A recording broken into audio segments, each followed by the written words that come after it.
ஒரு பரபரப்பான ரயில் நிலையத்தில் எப்போதும் சீருடன் நிசப்தமாக அமர்ந்து பிச்சை எடுக்கும் ஒரு முதியவர் இருந்தார்.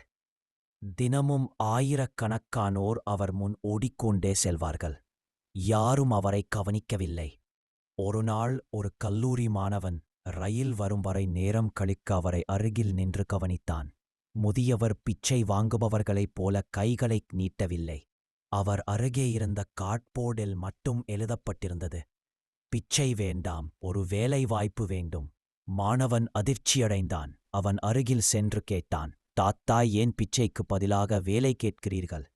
முதியவர் மெதுவாக சிரித்தார். நான் ரயில்வேயில் ஸ்வீப்பராக 28 ஆண்டுகள் வேலை பார்த்த வந்தா மகனே. ஒரு விபத்தில் காயம், வேலை போயிற்று.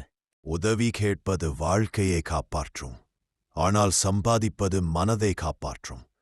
மாணவன் இதை கேட்டதும் உடனே தனது மொபைலில் ஒரு புகைப்படம் எடுத்து அவர் பற்றி சமூக வலைதளங்களில் பதிவு செய்தான். அது இரவும் பகலும் வைரலாகிவிட்டது. அடுத்ததே நாள் ரயில்வே அலுவலகத்திலிருந்து அதிகாரிகள் வந்து முதியவரை சந்தித்தனர். அவருடைய பழைய பதிவுகள் சரிபார்க்கப்பட்டு, காயம் இருந்தாலும் செய்யக்கூடிய மெசேஜ் அனவன்ஸ் உதவியாளர் வேலை வழங்கப்பட்டது. அவர் பெயர் ஸ்பீக்கரில் முதல் முறையாக ஒலிக்கும்போது கண்களில் நீர் ஒளிந்தது. நான் வாழ்வில் முதன்முறையாக மீண்டும் மனிதன் போல உணர்கிறேன்.